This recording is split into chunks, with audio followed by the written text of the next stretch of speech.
I'm going to propose like this. A bit of tradition, that is the repetition of the 5 precepts, observation of 5 precepts. And out of that, we do some meditation, and I will do guided meditation. Guided meditation, and this meditation on the body. On the body, after that, I give a short talk.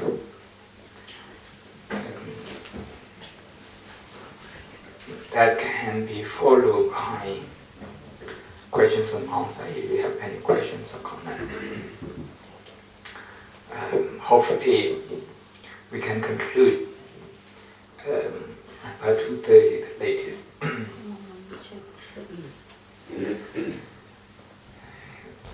So since the Burmese Buddhists are the majority, yes, so we go with Ogata. That's the traditional way of observing the 5 precepts, Ogata Sutta.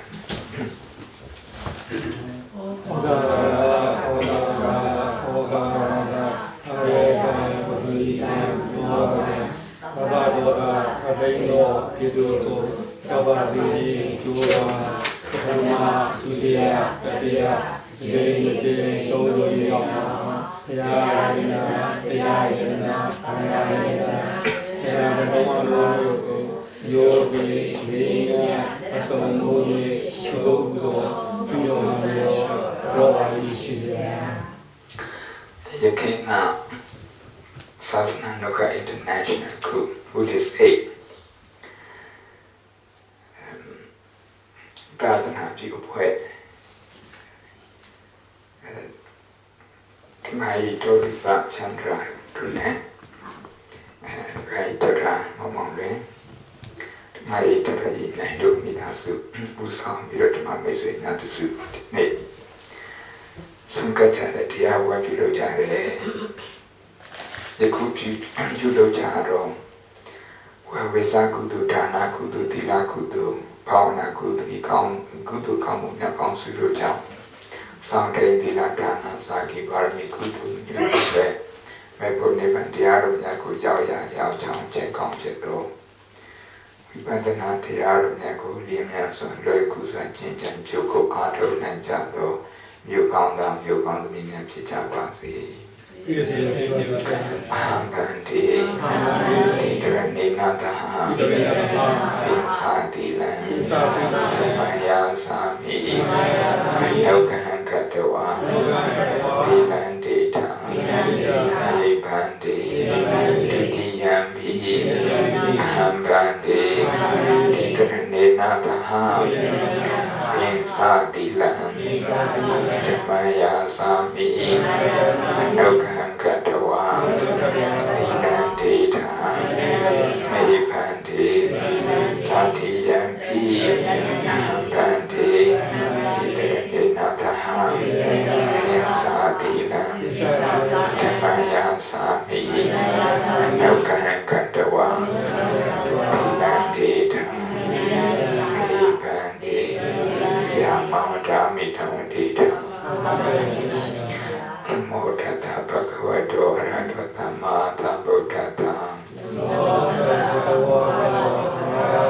Samma Buddhata Namo Tassa Bhagavato Arahato Samma Buddhassa Namo Tassa Bhagavato Arahato Samma Buddhassa Buddhantrana Kisami Dhammatrana Kisami Thakantrana Kisami Buddhantrana Kisami Dhammatrana Kisami Thakantrana Kisami Tudiyambi Buddhantrana Kisami Tudiyambi Dhammatrana Kisami Tudiyambi Thakantrana Kisami Tudiyambi Buddhantrana Kisami Tudiyambi Dhammatrana Kisami Tudiyambi Thakantrana Kisami Tadiyambi Buddhantrana Kisami Tadiyambi Dhammatrana Kisami Tadiyambi Thakantrana Kisami Tadiyambi Buddhantrana Kisami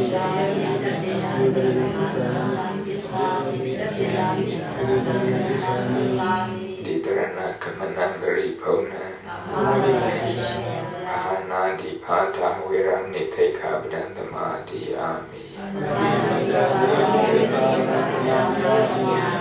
Adina Dana Viram Niteka Bdandamadi Ami Kame Dumesa Sara Viram Niteka Bdandamadi Ami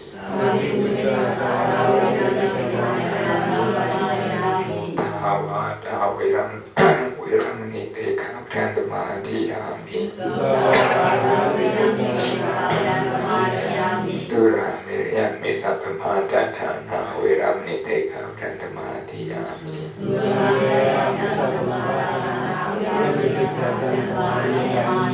Apamadena Tamadeta.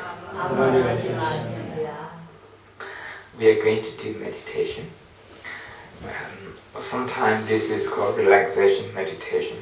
It is about mindfulness practice, using the body as the meditation object.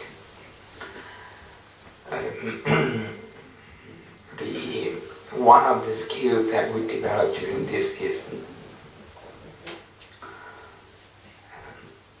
I usually call this attention movement control. Our attention always moves. Attention moves from object to object. You're eating, your attention is with television. You're watching television, your attention with your friend.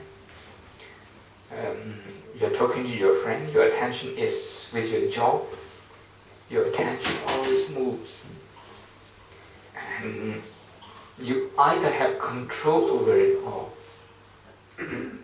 no control over it.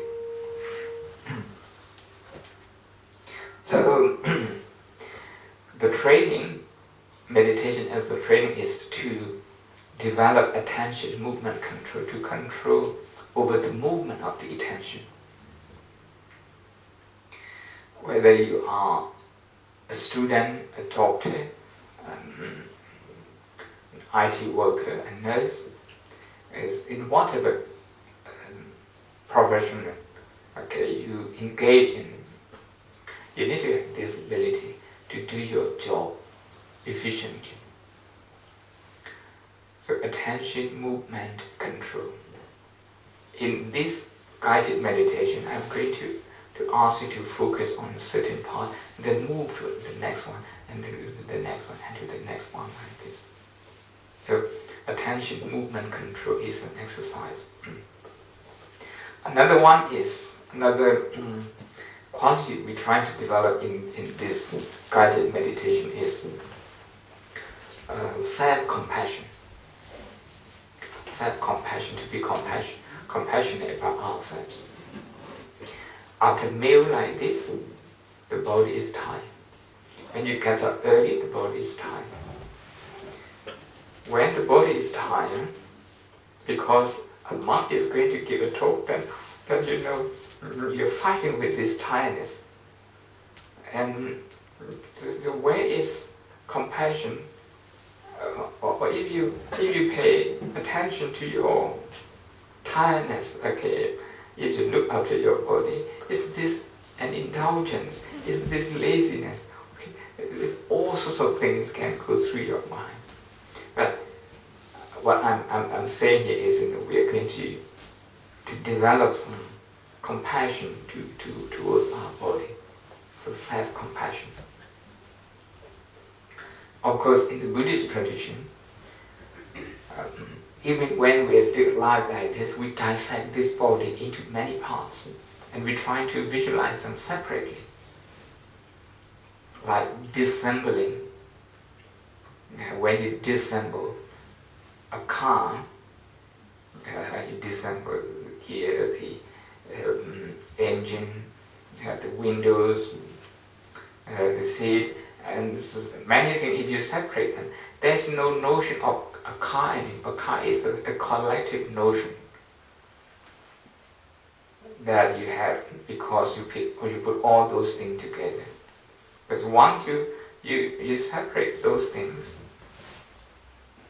then the notion of a car is not there anymore, and it doesn't matter. So the notion of me, the notion of mine, is very strong because we don't try to disassemble this body. The whole Buddhist teaching is about disassembling what we call I, what we call me, what we call my body, into two, mind and matter, into five aggregates, five khandhas, into six jhanas, six senses. You see? So we can go on, the list can go on. So we have on to 12, to 13, etc. This is about disassembling. 32 parts of the body, this is how we're dissecting. So this is basically the principle of this guided meditation. And the good thing is that you can lean on the wall like Chandra, you can lean on the wall. If you like, lean on the wall. You don't have to face me, you can face it, you can lean on the wall, it's okay. But first, I'd like you to place your hands on the floor like this. Sit comfortably, place your hand on the floor with your palms upward. Okay, relax, this is relax. If you wear glasses like me, you can take off your glasses for a while. And then just close your eyes lightly. Now take deep and slow breathing. Breathing in deeply, gently. Breathing out slowly, gently. Breathing in deep and slow. Breathing out gentle.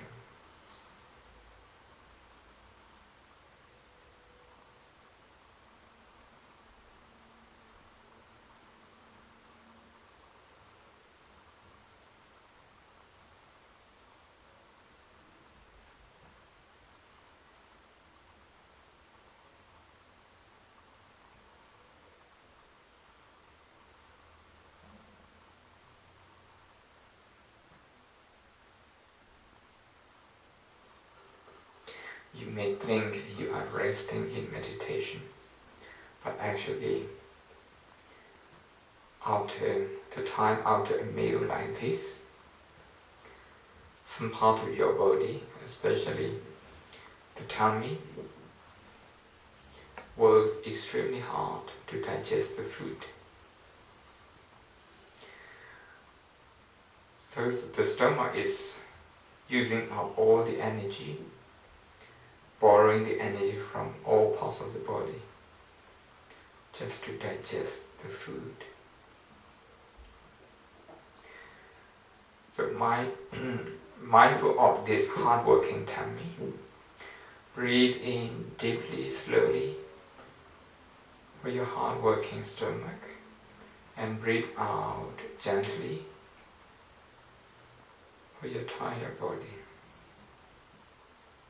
Breathe in deeply, slowly for your tired stomach, for your hard-working stomach, and breathe out gently for your tired body.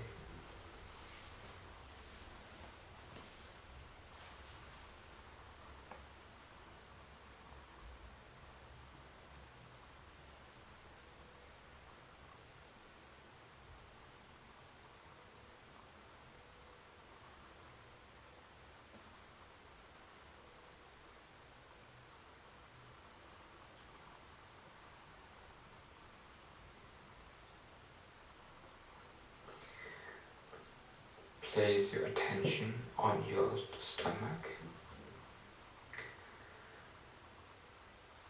Your stomach is working extremely hard. So breathe in gently, deeply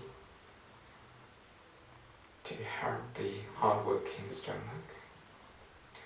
Breathe out gently, relax.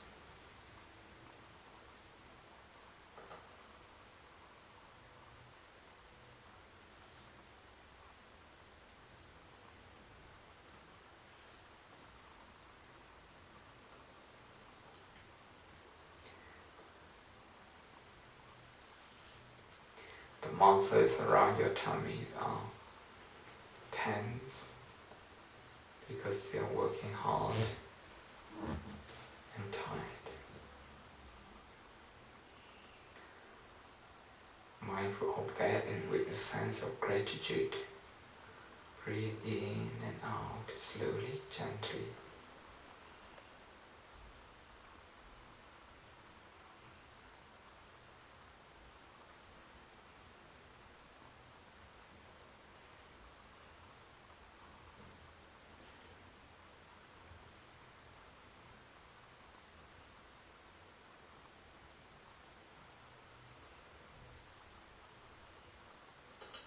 The food you have eaten is cooked 4 times.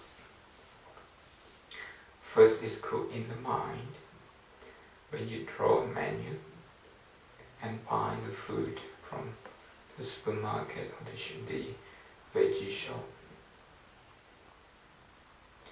And secondly, the food is cooked in pots and pans in the kitchen.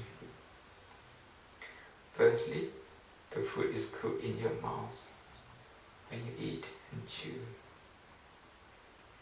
In all those 3 stages, there is a choice what to eat and what not to. But in the last and final stage, the food is being cooked in the stomach, and the stomach has no choice but to cook whatever has been swallowed earlier. So the stomach is doing a very vital but very difficult job, perhaps disgusting job.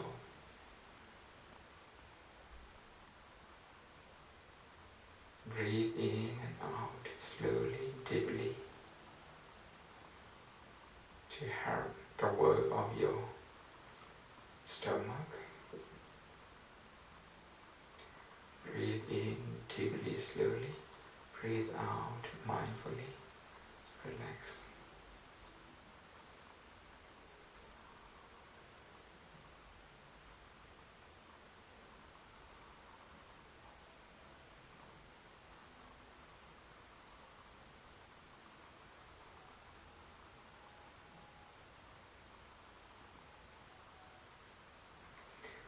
The food is very attractive on the supermarket shelf.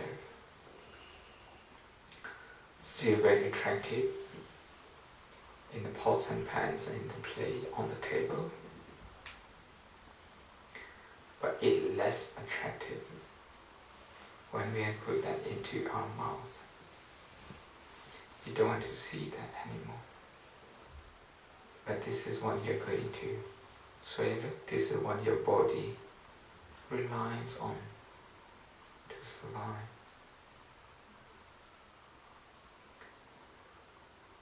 And the further down it goes, the more disgusting the food becomes. 1 inch down becomes more disgusting. 2 inches, 3 inches. But this is what the tummy has to digest, so that this body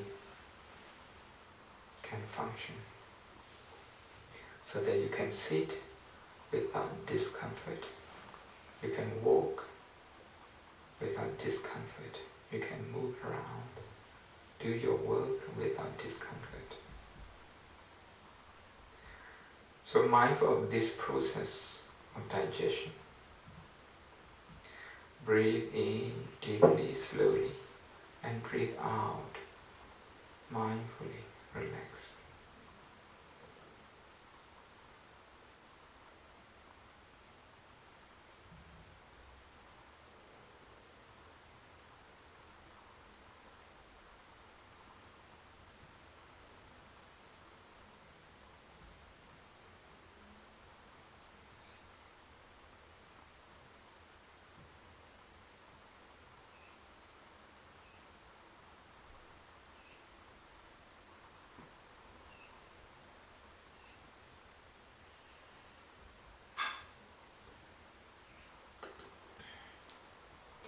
Now move your attention to your head.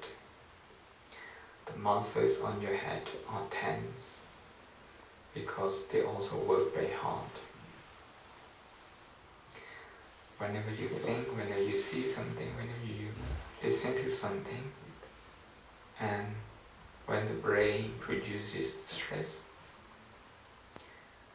that stress is passed on to first the muscles on the head, then down the body. So the muscles on your head are tense and heavy. Breathe in slowly, deeply, relax. Breathe out gently, relax.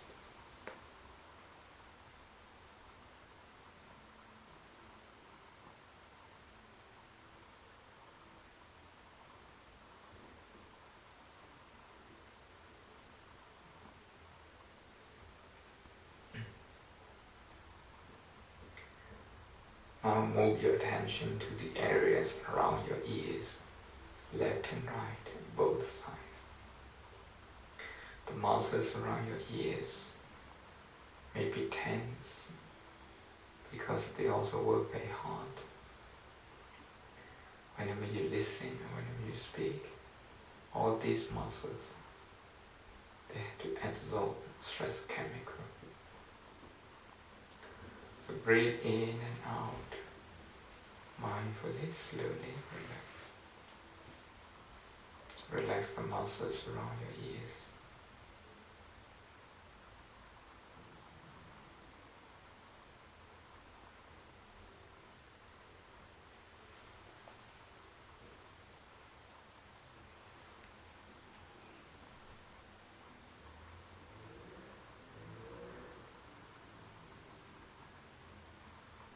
Move your attention to your forehead now. The muscles in your forehead are also tense because they are tired. Mindful of this, relax. Let go, breathe in and out slowly, mindfully.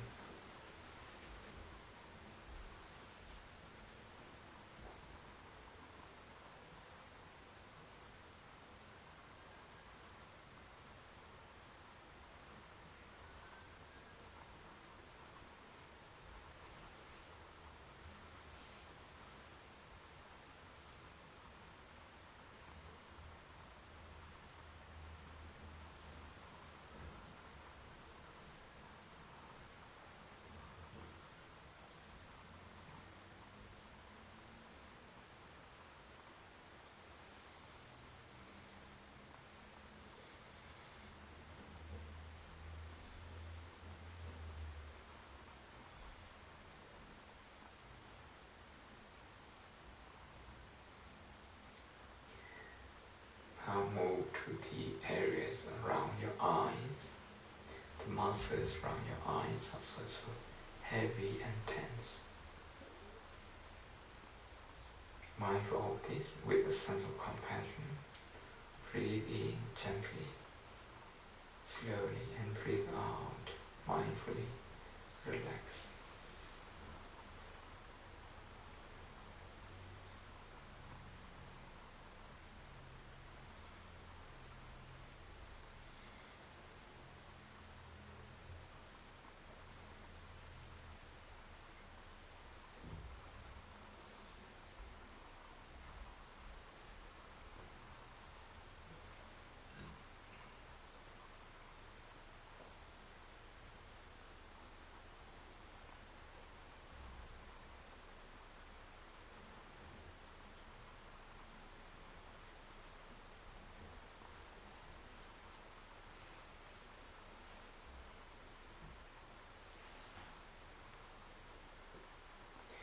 Now move your attention down to your cheeks, left and right. Relax the muscles. Relax your chin, your jaw. Place your tongue on the floor of your mouth. Breathe in slowly, gently, relax.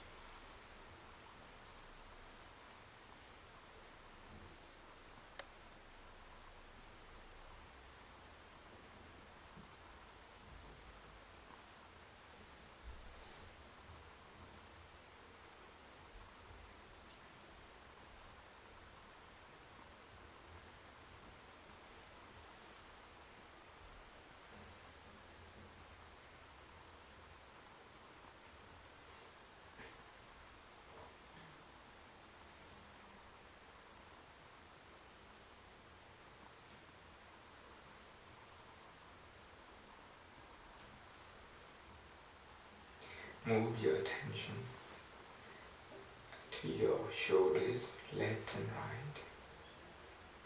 Focus on the stiff shoulders, the stiff muscles.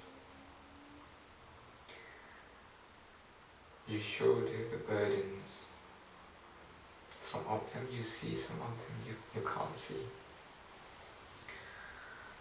Psychological burden, mental burden, physical burden. That's why the muscles on the shoulders are tense. Mindful of this. Relax through slow and deep breathing.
Now focus on your arms, your hands, your fingers. You can feel they are heavy because they are tired, they are at work all the time. From the time you get up until the time you go to bed, they have to work all the time during the meal, before the meal, after the meal. When you dress on, when you clean your food, when you go to work, all the time. So now it's time to be compassionate towards them. Breathe in and out slowly, gently.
Now focus on your backbones. They also work very hard to support you when you sit, when you walk. So they have accumulated a lot of stress chemical as a result. Now breathe in and out slowly, relax.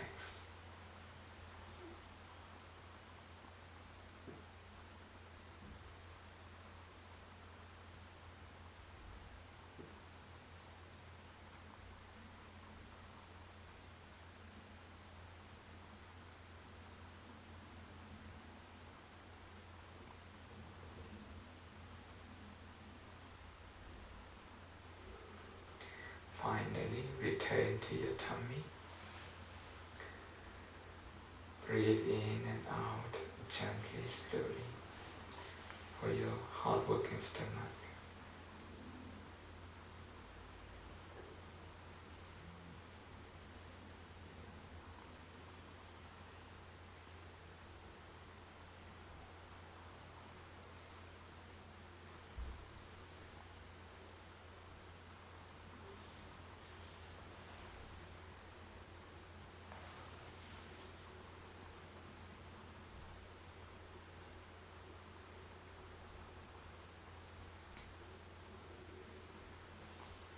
Thank you.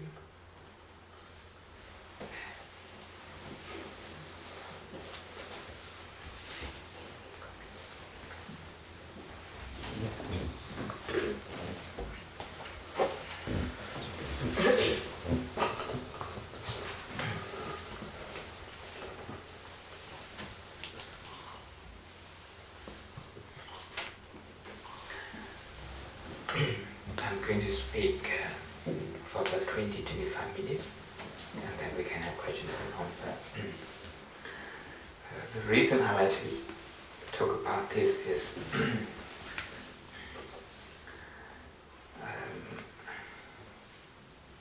2 weekends ago in Oxford,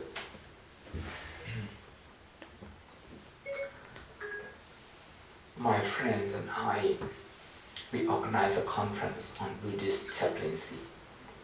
Buddhist chaplaincy in higher education, in healthcare, including fire service, armed forces. So we also have Buddhist chaplaincy in prison, but they don't come. The chaplains from prison, they don't come. During the 2-day conference, one of the keynote speeches is on mindfulness. Mindfulness in this secular world. Of course, I have known about this. I have worked with this. At some point, I was the trustee at the Oxford Mindfulness Center at Oxford University, where clinical psychologists use meditation to test and help people with depression, severe depression. So many people with relapses problem.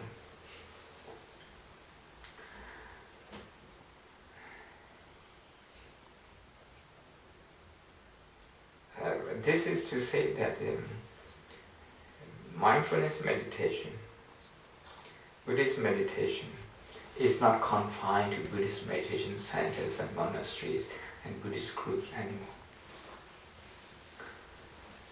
From the late 70s,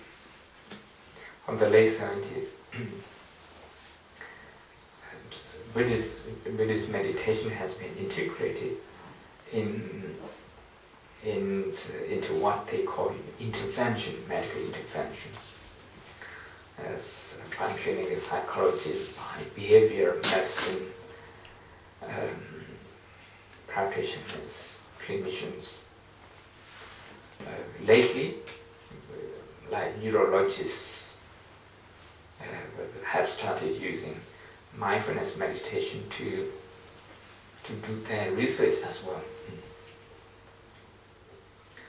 So, many of you are Buddhists, so what do you think? So is it good or bad? Because in the conference, okay, after the speech, many Buddhist questions. So if you use mindfulness in the business world, people use it these days. In the business world to reduce stress. And mindfulness teachers, they charge a lot. Maybe 5 hours, £300, £500, £1,000, like that. This is a corporate rate. and where is the Buddhist ethic? Yeah, so some Buddhists would question. And not only this, Another thing that some Buddhists find it difficult is that when you talk about mindfulness over there, they strip mindfulness of any Buddhist culture. When you go to a Buddhist meditation retreat, it comes with a package. Whether you're a Buddhist or not, if you go to say you go in as retreat, you repeat Buddhang Saranam Gacchami, Panatipada Virami, you take the Triple Gems and the 5 precepts.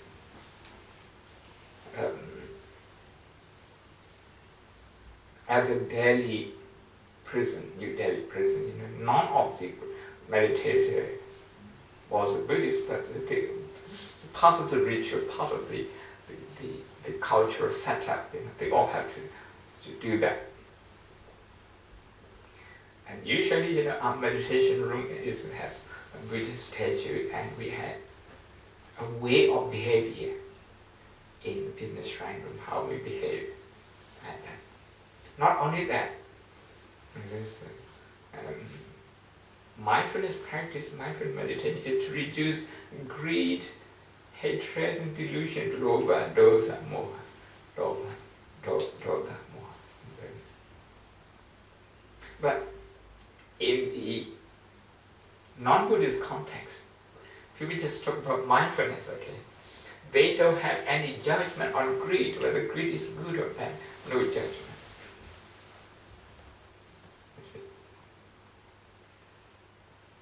Delusion? What delusion? In the Buddhist sense, okay, a belief in rebirth is part of the system, for example. But in the non-Buddhist context, you can practice mindfulness meditation. You don't have to buy this belief. You can leave this out. So this is the world that you are facing now. Especially that you live in the West, and you have all Westerners practicing this mindfulness, the kind of mindfulness I'm speaking about, and the traditional mindfulness that you are used to in the meditation center.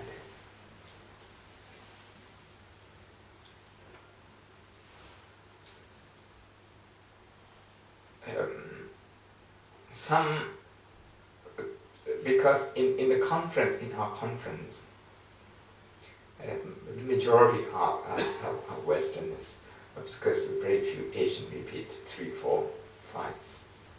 If we don't include volunteers. And because they themselves are very committed Buddhists, and they raise some doubts. They raise some doubts, whether or how far you should go down that route. Today, I'm not trying to answer those questions. I'm not even trying to repeat all of those questions. What I'm trying to say is that I'm trying to make a point that this is an important conversation to engage in. Whether you come from a traditionalist, whether you come from a liberal background, this is a very important issue to engage with. I brought with me some books that I can easily grab from my library. You can see Psychoanalysis and Buddhism. This kind of book is written by professionals, people who have got training in medicine, in psychiatry, in clinical psychology, toward psychological awakening. This is to put some the Buddhist value into the awakening means transforming, because in Buddhism any practice is about transforming suffering into compassion, transforming hatred into compassion, into forgiveness, ignorance into wisdom, that kind of thing. This is what we say awakening. In Burmese we call Dhyaya. awakening. In Thai, this is awakening is Dasaru, awakening.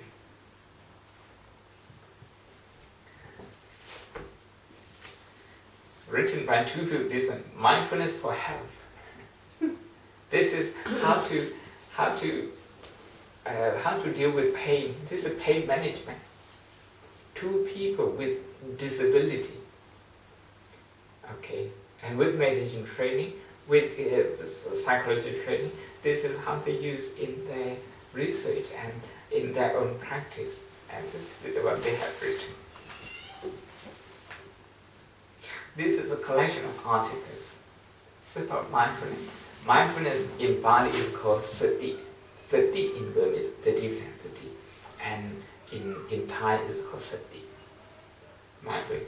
Many people here, they have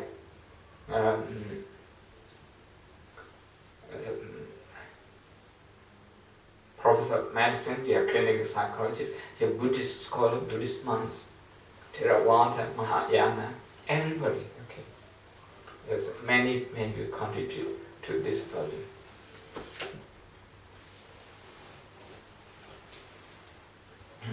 So, my purpose today is just to invite you to join the conversation, rather than giving you a list of questions or a set of answers.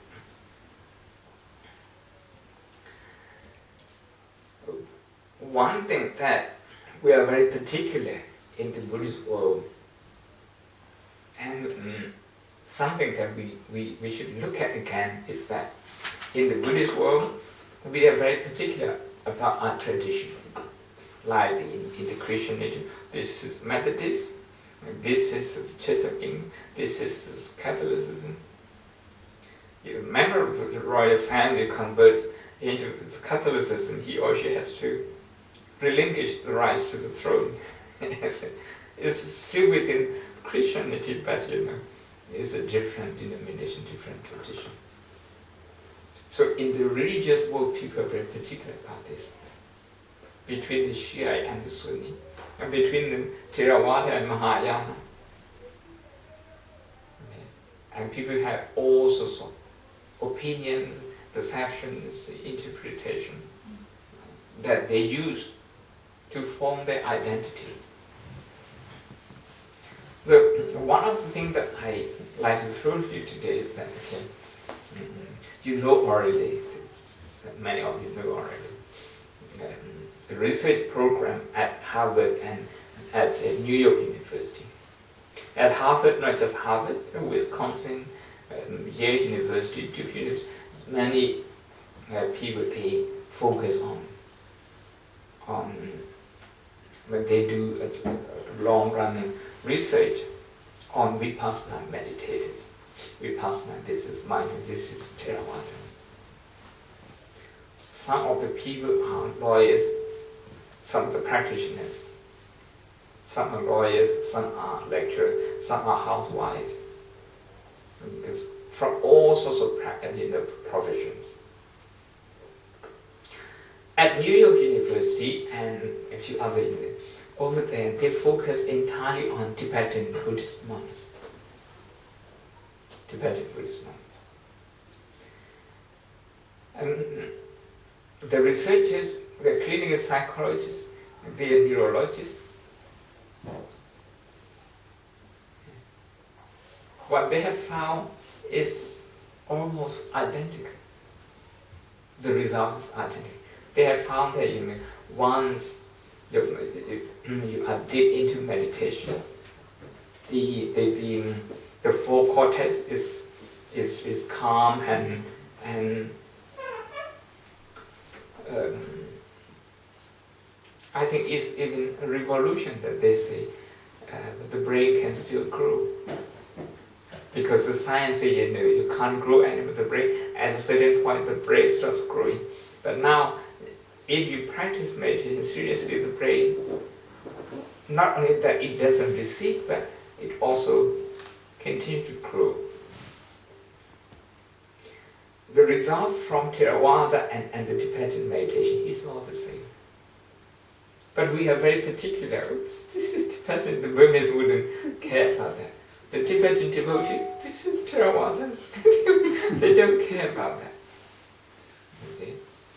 Because we pay so much attention to the outside identity by looking at my robe.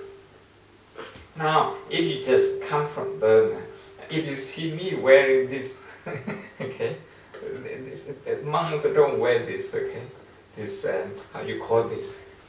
Yes, this. Monks don't wear this. So you might question whether this is appropriate. But this is India, is a very cold country. You wear this. And what about the color? People they are still very particular about color.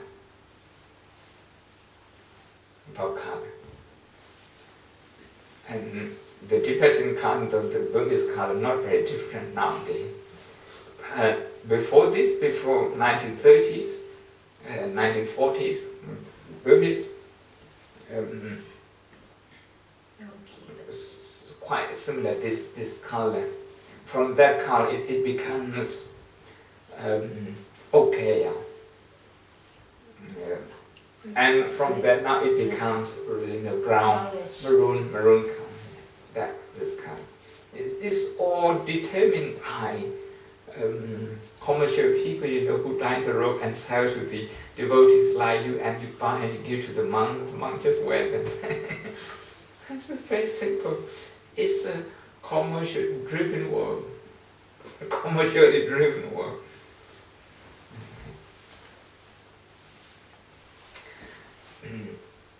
But apart from this,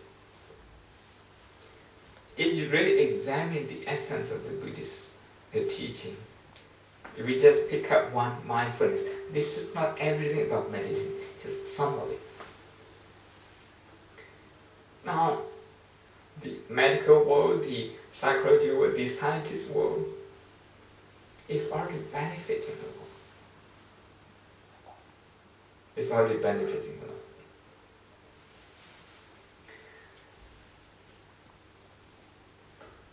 So, in the Buddhist context, although some of the process that is being undertaken, the Buddhists may not feel very comfortable with that. Just the process. But when it comes to the outcome is but the outcome that the scientists, so scientific research is not about everything. It's about focusing on bit by bit. Now you work on depression with relapses. Not all depression, not all types of depression. Now you're working on people with paranoia, now with anxiety, now with stress, but that's sort of about 70 members of parliament have practiced this mindfulness. These people, they wouldn't come to any Burmese temple, any Thai temple. But because it's presented in a non-Buddhist context, 70 of them have practiced. And Venerable Thich Nhat Hanh has taught meditation at the Congress. Most of the congressmen and women, they have practiced meditation. When he came to speak at the House of Commons, I was invited, and I went to listen to him. And he was talking about the Buddhist theory of non-duality. First, we observe this is an object, this is a subject. Observing mind and the observing. Shukan ayo. Shudase. Shukan ayo. Two things, we have two things. But as we go on observing, okay, this is visual object, this is the watching mind. As we go on observing, we transcend that. We come to see both the impermanence. So the nature of impermanence, it unites them. you see yourself as the donor, myself as the receiver, and so it's duality. But sometimes, when we do water pouring, etc.,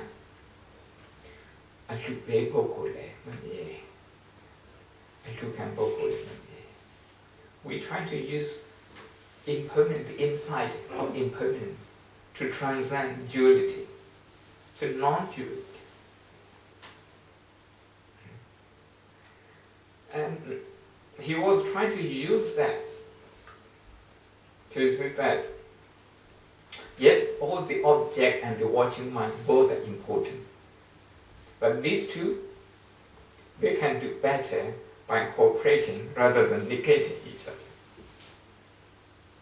As he was showing in the left and the right, the political divide, the conservative, the labor.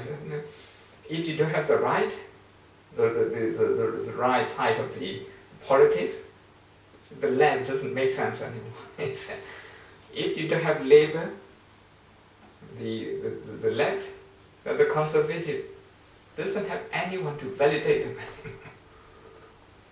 So they need each other.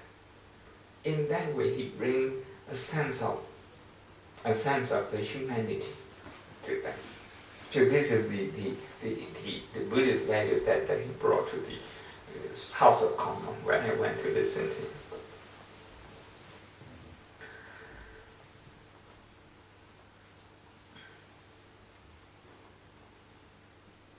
What I have observed is that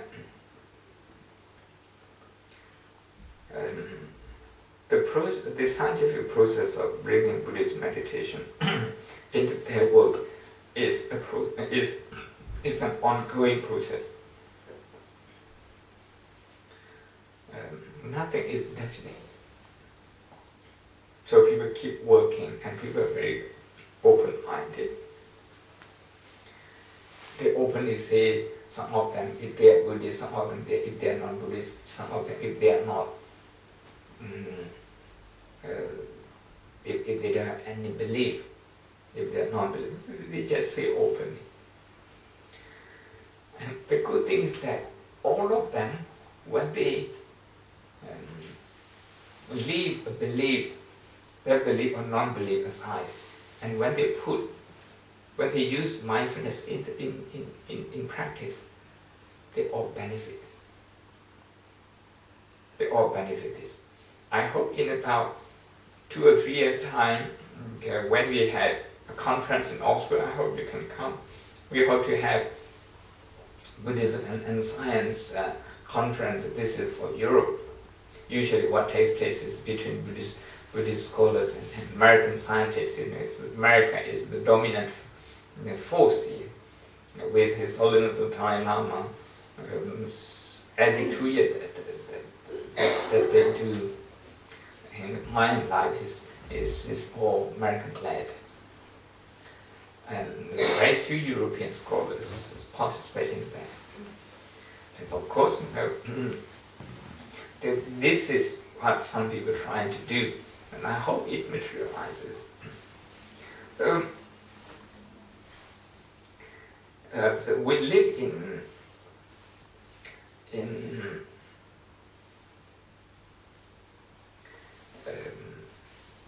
cross-cultural discipline. Cross-cultural discipline. The scientific culture, which is about self-inquiry, understanding, and the Buddhist meditation, which is also about self-inquiry. Inquire about yourself, about what you see, about what you hear, about the pain you feel, about your thought, so you inquire about it because you want to understand it. This is where the two culture can come together and serve humanity. The reservation that some Buddhists say that why those scientists, they have taken this mindfulness, some Buddhist philosophy, into their research and they never mention the word be, the word Buddha. Why they never mention the word Buddha? Why they don't acknowledge the Buddha? On the part of the scientists, they say if they acknowledge the Buddha, this is it's going to be a problem.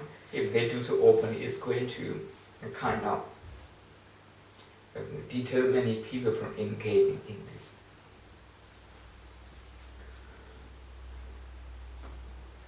So today I hope I have raised, I have provoked enough with this much. I have provoked enough for you so that you become interested in the issue and started reading. I'd like to tell you in this there is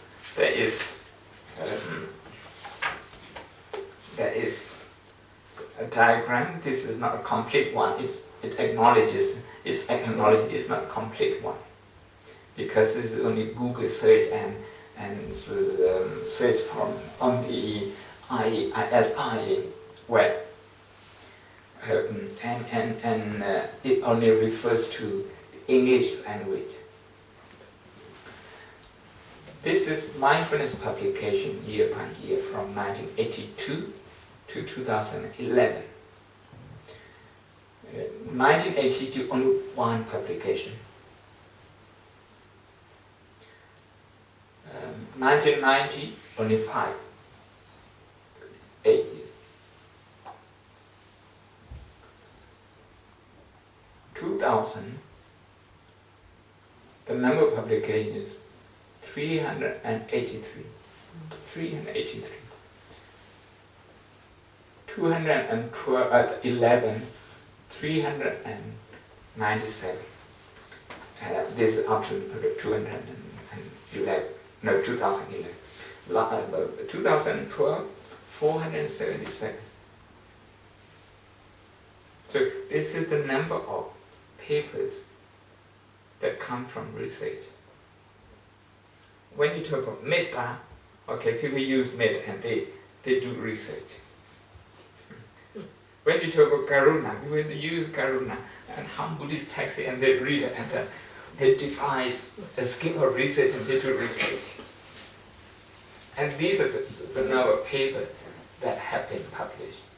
I like to inform meditation master in Burma, so earlier in December I go and I hold a conference on Buddhist meditation and psychology since 2011. And this year in December I'm going to do that again. And this year the focus is on pain management. The last one was on emotion. So I leave it here, and if you have any comment and questions, so welcome. How many of these people, scientists, studying meditation, how many of them become a true Buddhist? I can't answer the question because those scientists themselves, they may see your question as significant or insignificant. Some of them may see insignificant. For them, becoming a Buddhist may be important. Some of them may think it's not important. For them, what is important, reducing suffering is more important. Reducing suffering is more important. Many people know one of the editors, John Kabat-Zinn, a professor of medicine from MIT. He is the pioneer since the 1970s. He practiced with Tibetan masters, Zen master, Theravada master, with Shulam Gong Sayadaw, with Pao Sayadaw. He invited them there and he spent months with them, not just weeks. He learned from the problem. You see, he learned from the problem. Mindfulness master course at Oxford University, they are all clinicians from hospitals. For every paper, they have to meditate 5 days. But to become a Buddhist is not a requirement, but to meditate is a requirement. So for them, your question, they may see your question is not significant.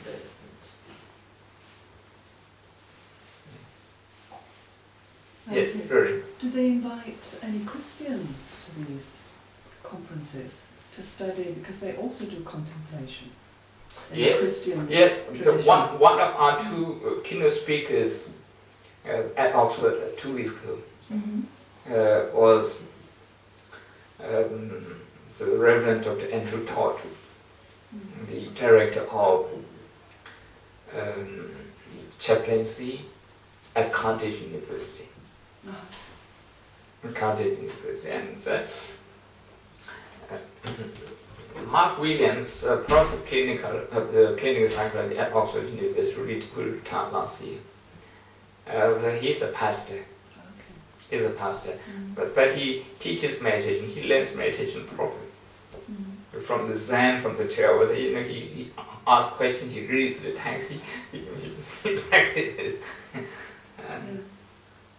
Because in the Christian tradition, I think they have this what they call the Jesus prayer, and they also sometimes concentrate on words. We do have some books published on the comparative side. Yeah.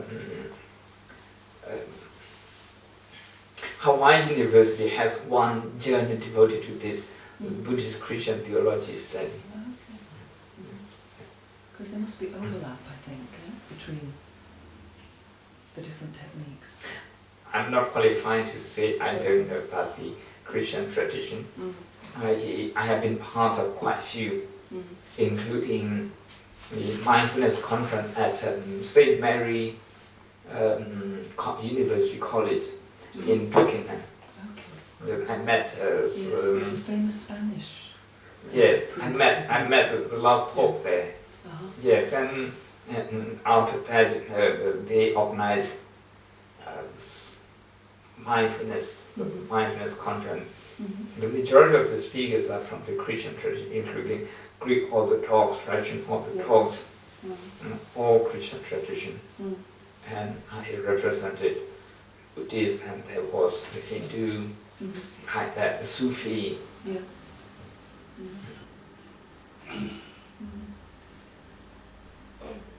But Buddhism is presenting what it has to the world. Okay. But some Buddhists may still have some doubt,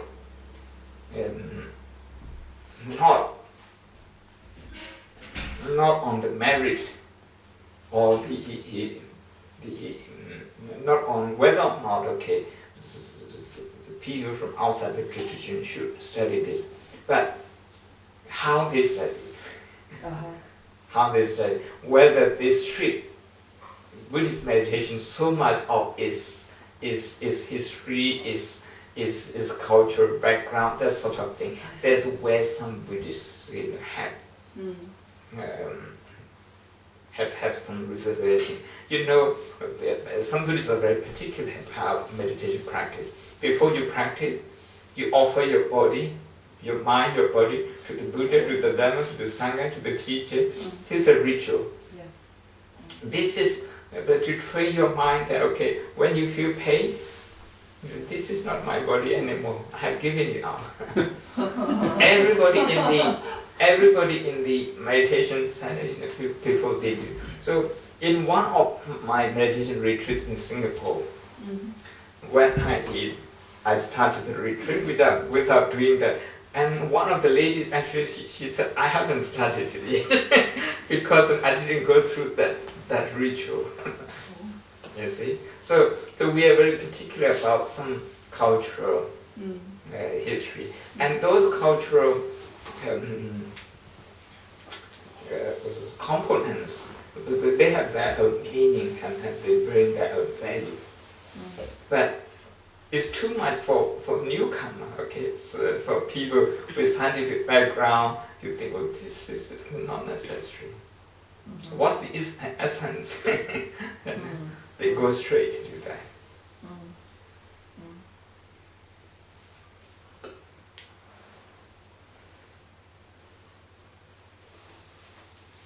Any more questions? Put it up. Any more? Any question? Well, I don't have any particular question. Just want to comment on one thing that, yeah, He's a Because- psychiatrist. all the meditation, all what Buddha taught is not copyrighted. So everybody can use the technique, of course. And and if somebody is trying to sell that technique, it may not be right. But if somebody is trying to sell this service, it's okay. Whether the service uses this technique or not, it doesn't matter. But if somebody is charging for something, for the service, it should be okay. But if somebody is charging for the technique, which is not copyright, in that case, it would not be right. So, Intellectual property theft. So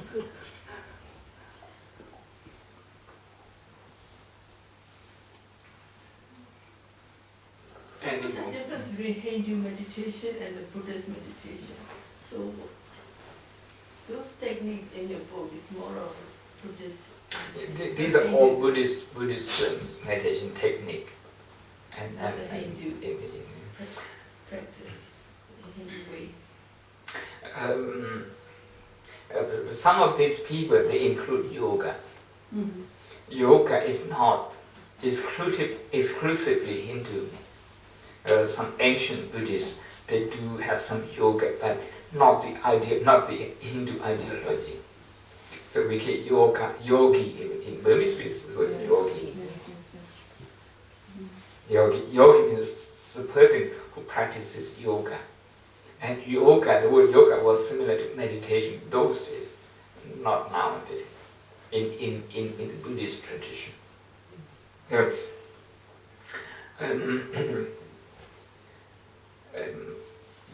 the difference, number one is the objective of Hindu meditation, the objective of Buddhist meditation.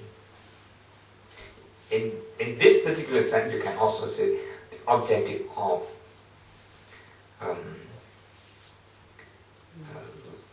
science-based mindfulness meditation. And so all the objectives are different. As far as science-based mindfulness is concerned, the objective is very simple. It's just one at a time and very limited, because in science you have to be able to defend yourself. They say this meditation is going to help people with depression, and they will speak about that. And that's the only intention. And they have proven that more than 50%, about nearly 60% of the people, they can stop medication. And those who can't stop, they can reduce. So they only speak about. So for them, they have reached their nirvana. Because their nibbana is very small, you see. Whereas the Buddhist nibbana is very comprehensive. You have a list of defilement, and you have to, you have to demolish those very solid blocks of defilement, bit by bit. So that's our aim, and we do so through our experience. The Hindu traditions have the intention, the objective is different, because they believe in Brahma, and then it has to do something with Brahma. It may be in some tradition is interpreted as an effort to reunite with Brahma, like that. But in Hinduism is not unifying. It has many schools. So which school we are talking about, we have to question that. If we are going to study this academically and scholarly. And I heard that the word Hinduism, was not used in the early days. They used the word Vishnu school. There's a Vaishnava, Vishnu school or which school like that. like we don't use the word Buddhism, we just use Theravada, Dhamma, and that's the word Hinduism is the term that outsiders use for them. It's more of that case. Of course, nowadays you have the word Hindu Dhamma, that's the word, Hindu identity, that's very strong. But again, this is part of political agenda in India. There's one political group which is part of the BJP.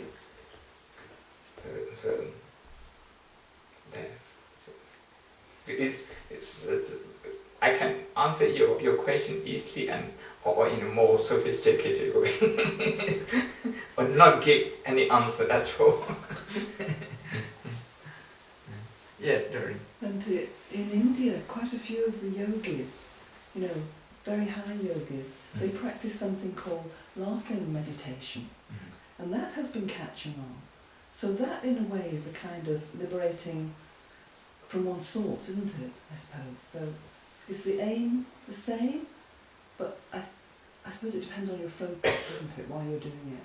I have not studied that. I have seen some of them. Yeah, I have not really studied. It's catching on a bit, some places.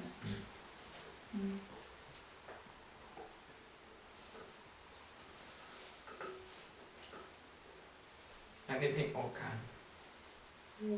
Yeah. By listening to this, we must be aware there are so many different types of approach to meditation, whether it is vipassana or samatha or whatever. But as Buddhists, we're sitting here today, I would like to say that it is important for us to focus on what we believe in, focus on what we trust ourselves to do. And it's good to know what's going on in the world, but if you are allowing yourself to be pulled along with the outside world, then you will be very, very lost. So whether it's Vipassana or Theravada, Mahayana, Burmese, Thai, whatever, Chinese, just beware what you're doing, believe your teacher, believe in Shakyamuni Buddha, and be a good Buddhist and focus on what we do. Just find your own path. In a way, these research project, these researchers, they validate the Buddhist tradition that has been there more than 2,000 years. And they clearly say this, if you read them carefully. I myself, I think there's more benefit, I see more benefit to the larger world than the disadvantage. So I personally don't have any objection to what they do. Because some of them, they clearly say that they don't believe in Nirvana. Okay, so if you have, do you have problem with this kind of people coming to your meditation class?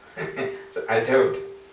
Okay, a scientist student, a biology student, a PhD student, she was sent to me by her supervisor. She didn't believe in anything. She said, my supervisor asked me to come to you. I don't believe in Buddhism. I don't believe in rebirth. So what can you do for me? Her supervisor said that she has stress, depression, and that affects academic performance and also personal life. So I told her, number one, you don't have to believe in the Buddha. That's right. Number two, you have to believe in me. But number three, you need to believe that the problem exists. Your problem exists. Okay. Number four, you have to believe that this problem can be overcome. Number three and number four. Number three is the first truth, the first eternal truth.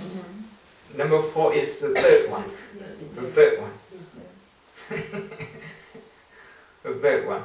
And I asked her to sit quietly. I didn't use the word meditate. We don't meditate, but it's important to calm down, to slow down a little bit. Can we do this, okay, in silence for about 3 minutes? Just watch breathing. Breathing is not Buddhist. If breathing in and out is Buddhist, the whole world is Buddhist. Everybody breathes. And she sat down and she benefited from meditation.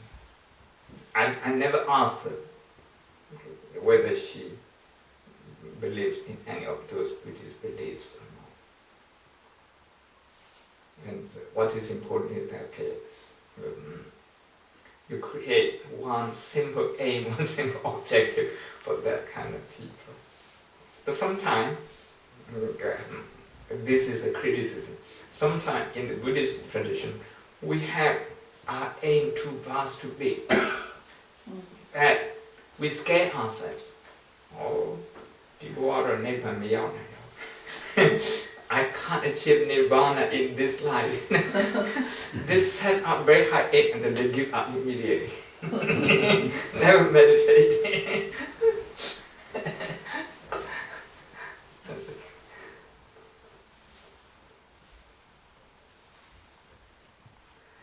Okay, it's a chap now.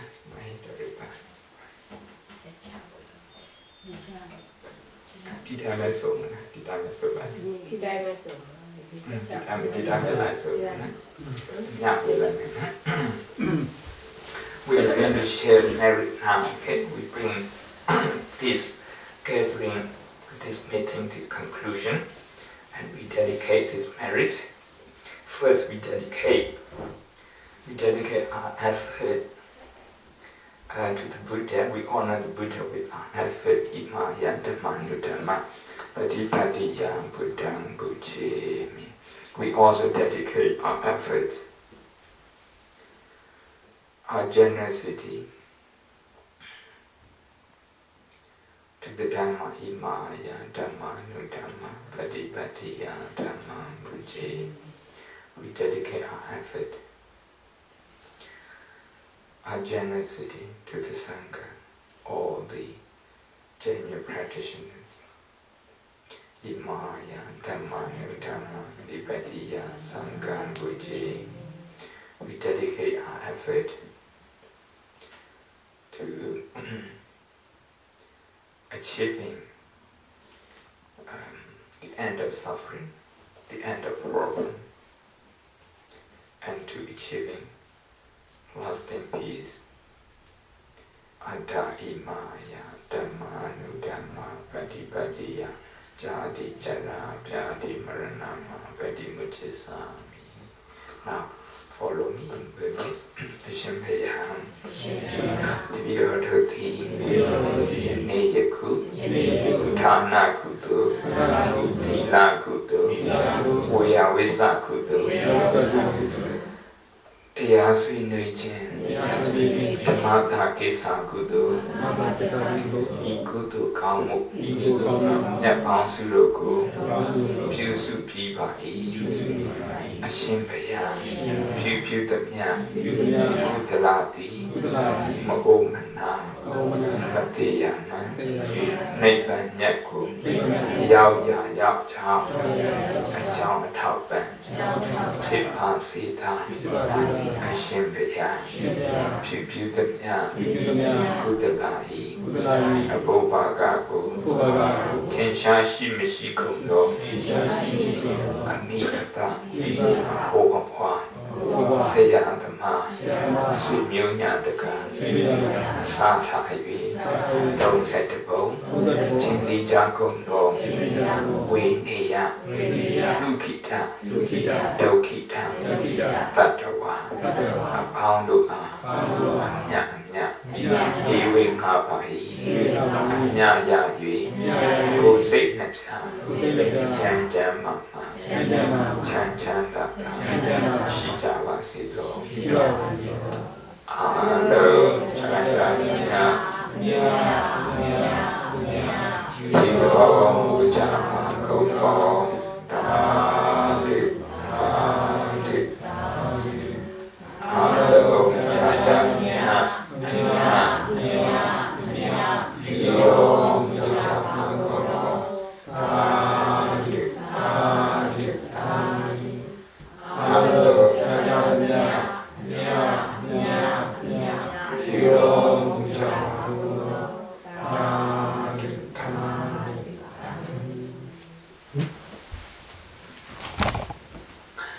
If you want to see books, I'm taking them back. So